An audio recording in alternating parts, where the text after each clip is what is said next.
Hey everybody, it's me. I'm back. Drove this today to do a little work on the C10. The C10. Isn't it beautiful? Don't you just love working on old vehicles, especially when they look this good? I wish. Let's get to where we're really at today. As you can see, my C10, the blue one, that's my cousin's beautiful truck. Just won a trophy last week. What we're doing to this is 2-inch drop shackles in the rear, 3-inch leaf springs in the front, just to give it a little bit of a stance. I don't want it all the way down. I still like to use it and go places in it. I ran right there. Don't let anybody fool you. Watching YouTube videos, they're very helpful, very helpful. But nothing ever comes apart and goes back together as easy as it looks on YouTube. Got his whole front tore down. As you can see, my lower control arm got new polyurethane bushings in it. I put a new ball joint in it. Was gonna get ready to put the bushings in the top control arm, the upper control arm, and found out it was rusted on both sides. Had holes all the way through it. Isn't that great? How you like that? I got brake fluid dripping down from the fitting up underneath the truck. Never ends. So with that being said, I've been doing this for a couple days now. I ran into some problems and I fixed the problems. Got it greased up, but I got it in there. That's a 2-inch drop shackle. Got to notch the crap out of your bed rail to get that to fit. It's supposed to give me a 2-inch drop. Should. I got this side done. Tomorrow I'm going to concentrate on the other side. Then I'll start tearing apart this. We'll go home tonight, order 2 upper control arms. I'm going to replace that upper control arm in this one too, just for the heck of it. Just so I know, because until I tear it apart, it's going to be brand new. Brand new bushings, brand new ball joints. I got brand new tie rods, it's getting brand new sway bar bushings. The whole front end is going to be rebuilt brand new. It's got new shocks, come with the springs too. So, that being said, tore it apart. And I'm sitting there, started to do some grinding, do some cutting the bed rail down there. And I seen something dripping, and guess what it was? It was gas. Gas dripping out from the bottom of my fuel tank on the passenger side. Many times did I smell gas. Wife said she smelled gas. Cousins one day walked by and said he smelled gas. I didn't know that the plastic cradle that's up under there to protect the gas tank was holding gas. And when I went down the road, I guess it just flew out and I didn't know about it. A couple times I'd see wet spots on the gravel in my house and I didn't know what it was when I'd move the trucks around, but now I know.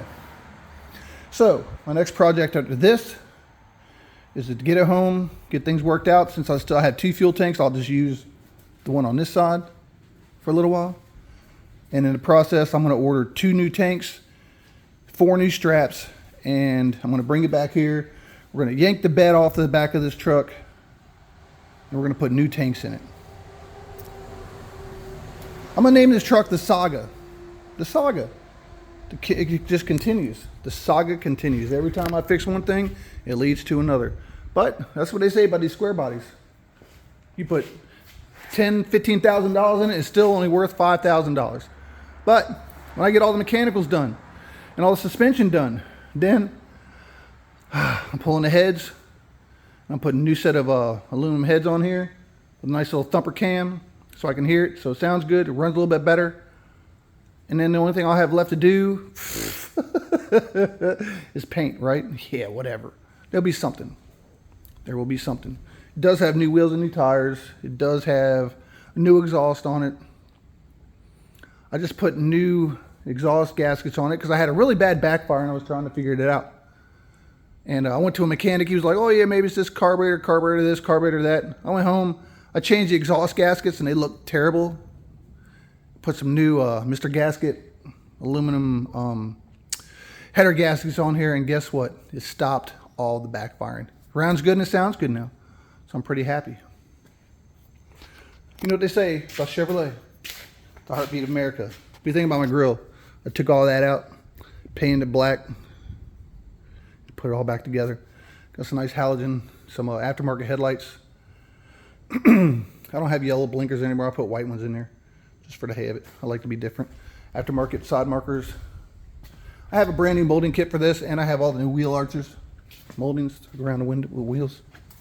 My aftermarket taillights, they work pretty nice. I like them.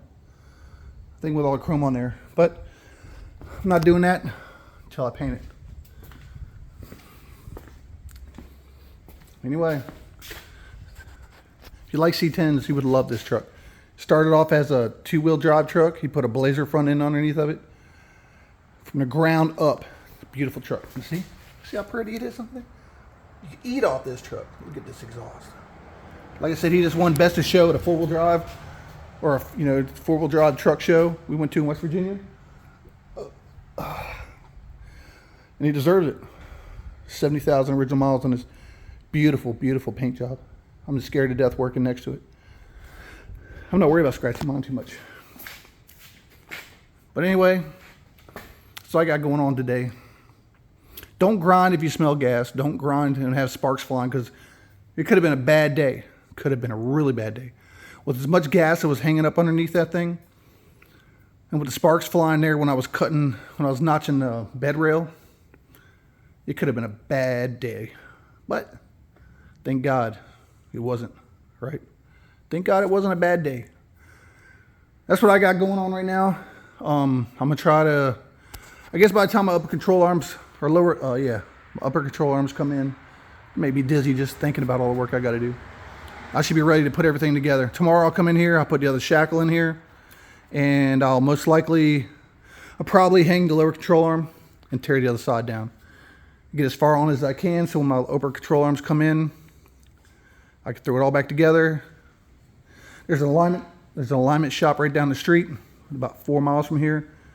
And because I got new tie rods and I need to get the front end aligned. I'm gonna get it home here eventually. I'm about 45 minutes to an hour away from my house. West Virginia, bound. Get with me when you can. Like, share, subscribe. Y'all have a great day.